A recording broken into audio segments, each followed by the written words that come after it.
ओ भाई ये क्या है? तेरा मानुष वाह दीदी वाह दीदी दीदी वाह दीदी दीदी বলছি এইগুলা ভিডিও না দিয়ে ডাইরেক্ট টুটটুটের ভিডিও দিলেই তো হয়। সেই ক্ষেত্রে তোমরাও অনেক ভিউ পাবা, অনেক ইনকামও পাবা, আবার মজাও আমরা পাবো। একদম হিসাব ক্লিয়ার, একের ভেতর 3। তোমাদেরও লাভ, আমরাও বেশি মজা পাবো। কথা কি ক্লিয়ার না ভেজাল আছে? Clear, 100% clear. কারণ এই স্যার ভিলেন কখনো ভেজাল কথা বলে না। কি কাকা, আমি কি মিথ্যা কথা বললাম? সঠিক বলেছেন। দেখে কি মনে হচ্ছে সান্ডার সান্ডি? সান্ডি মনে হয় সান্ডারে ছাড়া থাকতেই পারে না। দেখেই মনেই হইতেছে তার একটু চুলকানি বেশি। তারে দেখে এটা আন্দাজ করা যাচ্ছে ভাই এরা অনলাইনে এরকম, না জানি অফলাইনে কি করে। এত এনার্জি কই পায় এরা? জানেন না কেন? আপনার জানা উচিত ছিল। নিঃসন্দেহে তুই ঠিক কথা বলেছিস। দেখে মনে হচ্ছে কুত্তা কুত্তির প্রেম। মনে হচ্ছে আশ্বিন মাস আইসা পড়ছে। আশ্বিন নাকি কার্তিক, ও তো যাই হোক, তোমরা বুঝতেই পারছো আমি কোন মাসের কথা বলতেছি। জানি কিন্তু বলবো না। নির্লজ্জ বেহায়া কত প্রকার কি কি, এদেরকে না দেখলে বুঝতেই পারতাম না। এর কি আর বায়না হয় না নাকি? আমি কিন্তু গানের বায়নার কথা বলতেছি। আপনি সব খুলে বলুন। ओ भाई मारो मुझे, मारो मारो मुझे, मारो मारो। মামা খেলা হবে দেলারা বেলুন ছাড়া। আর এই খেলাটা আমরা অনলাইনেই দেখতে চাই। আর এটা আমাদের একটা আবদার, প্লিজ অনলাইনেই দেখা। আমরা বলাবান তো আপনাদের এগুলা ভিডিও দেখার জন্য ওয়েট করি। সুটিয়ে লাল করে দেবো, নোংরামি বার করে দেবো। ভাই ভাগ্যের চাকা নাকি ঘুরে? তাইলে আমার দেখি লিক হয়ে গেছে।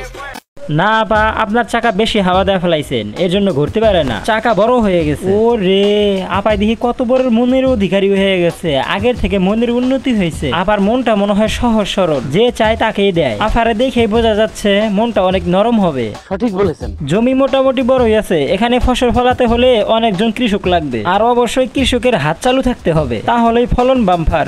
আপনি সব খুলে বলুন। গাছের চাইতে ফল বেশি বড় হয়ে গেল না? গাছ তো যে কোনো মুহূর্তে ভেঙে পড়তে পারে। এত রিস্ক নিয়ে রাস্তাঘাটে চলাফেরা করেন কেমনে? আপনার সাহস আছে বলতে হয়। ভাই ভাগ্যের চাকা নাকি ঘুরে? ঘুরবে ঘুরবে, আবার শিখে যাও। অনেকগুলো হ্যান্ডেলের বাড়ি খাইলে এমনিতেই ঘুরে যাবে। কাজ কম করছে, হাতাহাতি বেশি করছে। মাটি উর্বর ছিল যে। তাইলে আমার দেখি লিক হয়ে গেছে। আহারে মাইয়া বোঝে না, লিক হওয়ার কি আছে? আপনার চাকা তো আগে থেকেই লিক, তাই হাওয়া থাকে না। হাওয়া দিয়ে তো লাভ নাই। তুমি এত গর্জিয়াস ভাবে সাজছো কেন? মাই হাজবেন্ডের বার্থডে, তাই বার্থডে স্পেশাল করে সেজেছি। স্পেশাল করে এত গর্জিয়াস করে সাজে না? ও সবসময় আমাকে বলে যে কোনো ওকেশন হোক তুমি সুন্দর হয়ে থাকবা। ওরে আমার সুন্দরী, যেই না চেহারা নাম রাখছে পেহারা। যেই না সাজ দিছে, এই সাজটা দিয়া নাকি সুন্দরী হয়ে গেছে। আমি বুঝি না ভাই এদের ব্রেন কোথায়, মাথায় নাকি পাছায়? আসলে ডেট ওভার গঞ্জিকা সেবন করিলে যা হয় আর কি। ডেট ওভার মাল মনে হয় একটু বেশি খেয়ে ফেলছে।